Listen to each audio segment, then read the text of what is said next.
Selamat pagi teman-teman, kita berjumpa kembali dalam pembelajaran kali ini, yaitu matematika dengan topik statistika.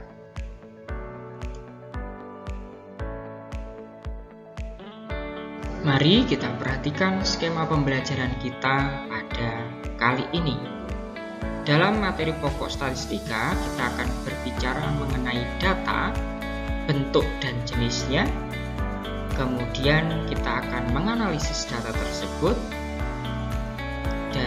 Kita akan melihat dari data tersebut nilai tertinggi terendah, frekuensi data, rata-rata atau meannya, median dan juga modus. Lalu bagian yang ketiga adalah kita akan memecahkan beberapa persoalan berkaitan dengan data statistik sederhana.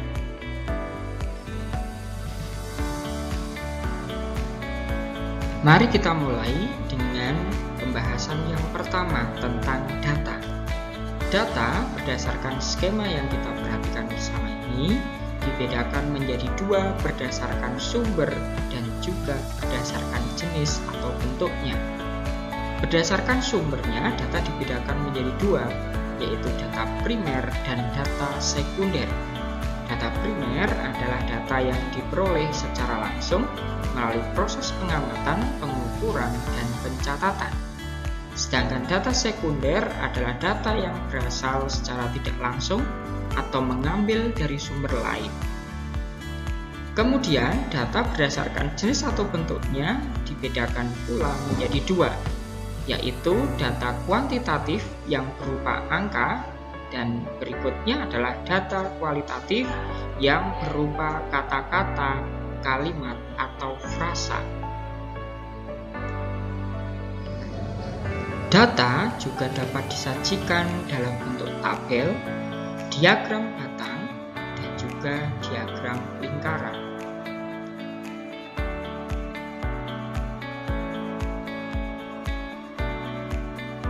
Berikut adalah contoh penyajian data dalam bentuk tabel. Dalam contoh berikut ini, diketemukan data umur kelompok belajar anak yang terdiri dari 6 anak. Dari data tersebut kita mengetahui jumlah banyaknya data adalah 6 anak, umur tertinggi atau nilai data tertinggi adalah 12 tahun, jumlah anak yang berumur 11 tahun adalah 5 anak, dan jumlah anak yang berumur 12 tahun sebanyak 1 anak.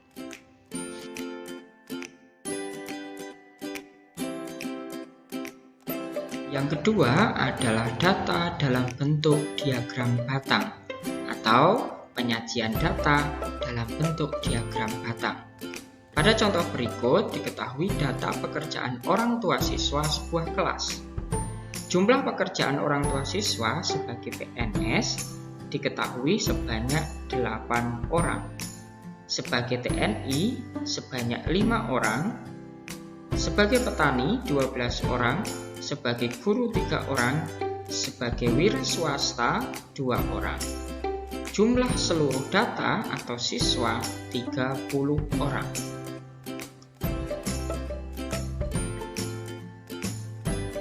Yang ketiga adalah bentuk data yang disajikan dalam bentuk diagram lingkaran.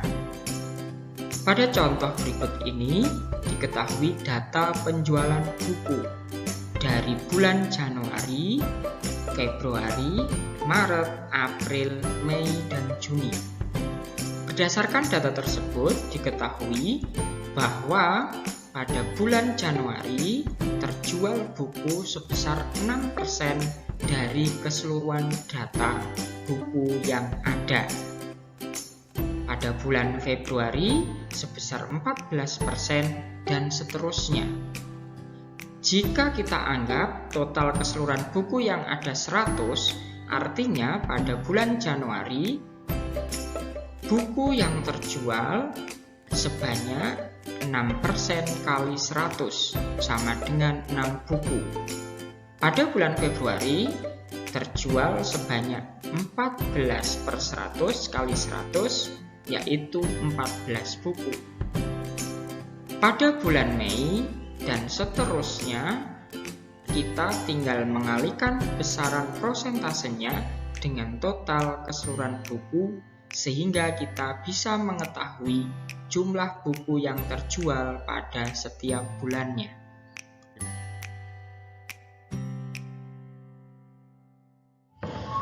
Setelah kita mengetahui jenis-jenis data dan penyajian data, mari sekarang kita mencoba untuk menganalisis dan mengolah data yang ada. Berdasarkan contoh yang pertama, data dalam bentuk tabel, data umur anak dalam sebuah kelompok belajar, diketahui bahwa jumlah data ada 6, nilai tertingginya 12, jumlah data tertingginya hanya 1, nilai terendahnya 11, jumlah data terendah ada 5. Rata-rata dari data di atas dapat diketahui dengan cara jumlah seluruh umur dibagi dengan banyaknya data. Maka kita hanya perlu menjumlahkan seluruh umur yang ada, 11 ditambah 12 ditambah 11 ditambah 11 ditambah 11 ditambah 11 dibagi banyaknya data, yaitu 6. Maka diketahui rata-rata hasil dari umur anak dalam sebuah kelompok belajar tersebut adalah 11,17 tahun.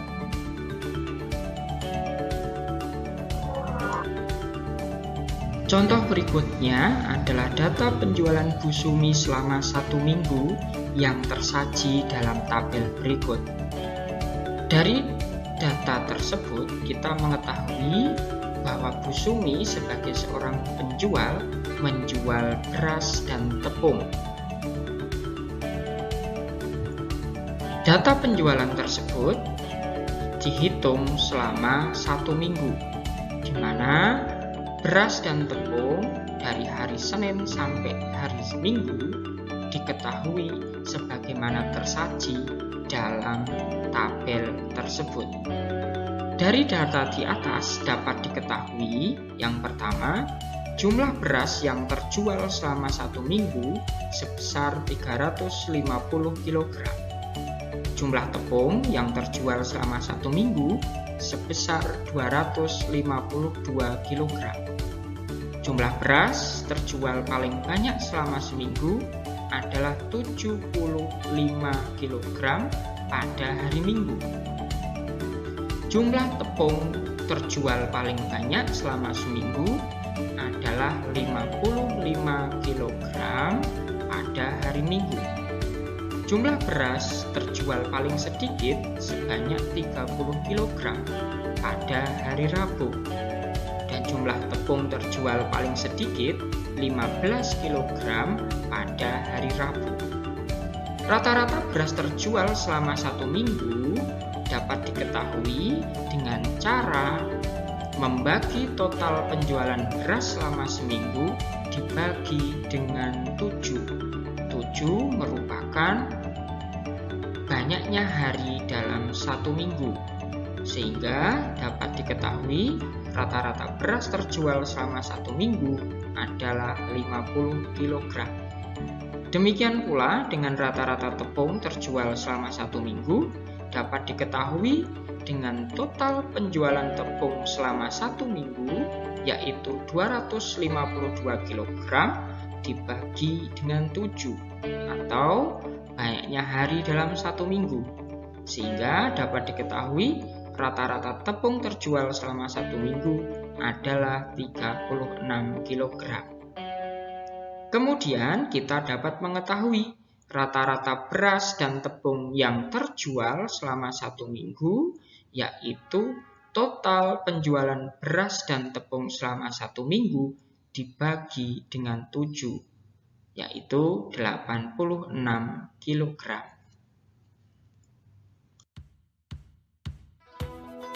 Pada contoh selanjutnya yang tersaji dalam tabel berikut ini, diketahui tinggi badan siswa.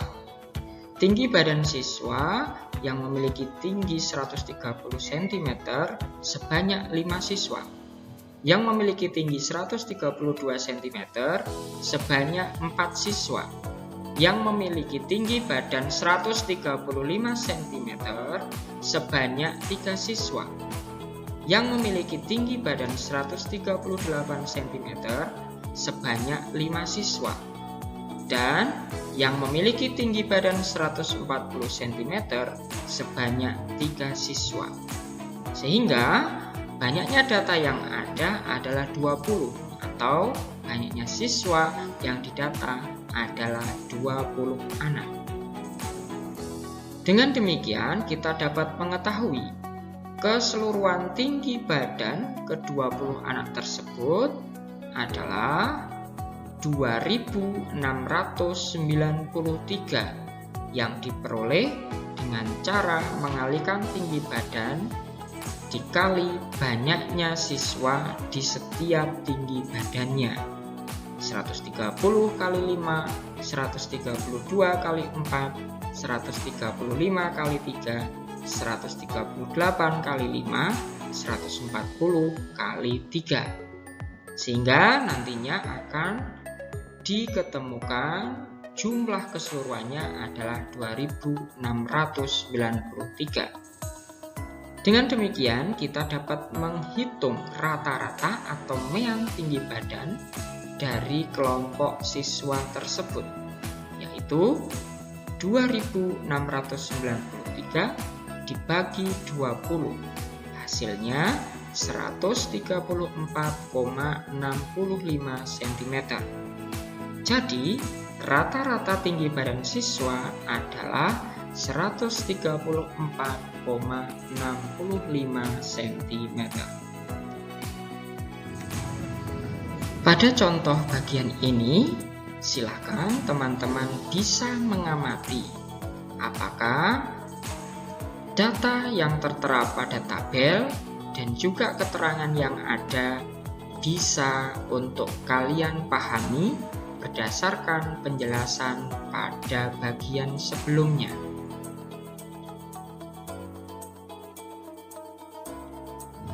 Setelah kita bisa untuk menentukan rata-rata atau mean dari sebuah data, mari sekarang kedua kita belajar untuk mencari median dari data. Median adalah nilai tengah dari suatu data. Cara mencari median adalah mengurutkan data terlebih dahulu dari yang terkecil hingga yang terbesar, kemudian dibagi 2. Sebagai contoh, data nilai ulangan siswa 6, 7, 9, 6, 9, 10, 7, 8, 7, 9, 8, 10, 6, 7, 8, 9, 8, 6, 8. Kemudian kalau kita sajikan dalam bentuk tabel, akan tampak seperti tabel berikut. Banyaknya siswa dengan nilai 6 adalah 4. Banyaknya siswa yang mendapat nilai 7, 4. Banyaknya siswa yang mendapat nilai 8, 6. Banyaknya siswa yang mendapat nilai 9, 4. Dan banyaknya siswa yang mendapat nilai 10 adalah 2. Dari tabel berikut, kita sudah mengurutkan nilai data dari yang terkecil hingga yang terbesar, yaitu mengurutkan dari 6, 7, 8, 9, 10. Sehingga dapat kita ketahui banyaknya siswa adalah 20 anak dan keseluruhan nilai dari ke-20 anak ini adalah 156.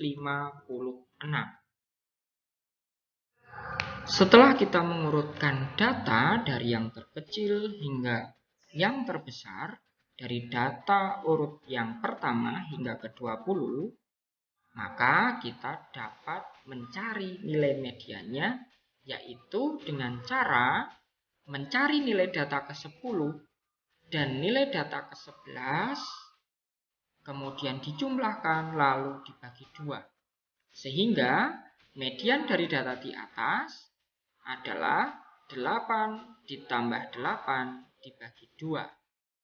Hasilnya 16 dibagi 2 sama dengan 8. Jadi mediannya adalah 8. Lalu bagaimana kalau jumlah datanya adalah ganjil? Katakanlah contoh jumlah data di atas ditambah data ke-21. Sehingga jumlah datanya menjadi ganjil. Maka nilai mediannya terletak pada data ke-11.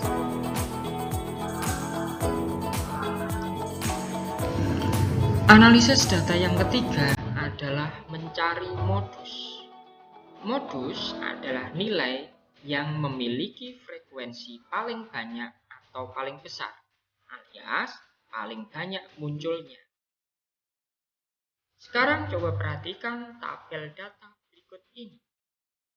Diketahui nilai yang diperoleh dari sebuah kelas. Nilai 6 diperoleh oleh 4 anak, nilai 7 4 anak, nilai 8 6 anak, nilai 9 4 anak, dan nilai 10 20 anak. Berdasarkan data tersebut, modus atau data yang memiliki frekuensi paling besar alias paling banyak adalah nilai 8. Yaitu artinya bahwa nilai 8 paling banyak diperoleh oleh siswa dalam suatu kelas.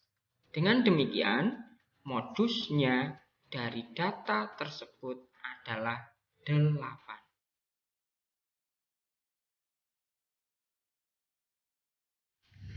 Akhirnya, kita mulai memahami bahwa kita sudah belajar mengenai data, menyajikan data, dan juga menganalisis data, menghitung jumlah banyaknya data, frekuensi data, mencari rata-rata data, mencari median, dan juga modusnya. Kita sudah belajar tentang semua ini. Sebagai tugas atau latihan untuk mengasah kemampuan teman-teman, silakan teman-teman bisa untuk berlatih dari buku paket kita, yaitu halaman 140 nomor 1 sampai 10. Caranya, tolong sajikan data dalam bentuk tabel terlebih dahulu. Kemudian, analisislah dengan mencari nilai tertinggi, nilai terendah, mean, median, dan modusnya. Demikian teman-teman, kita sudah belajar tentang statistika pada kali ini. Tentu mudah bukan? Banyak berlatih maka akan semakin mengasah kemampuan teman-teman semua. Terima kasih telah memperhatikan pembelajaran kita kali ini. Sampai ketemu pada pembelajaran yang berikutnya. Salam sehat, salam sejahtera, berkah dalam.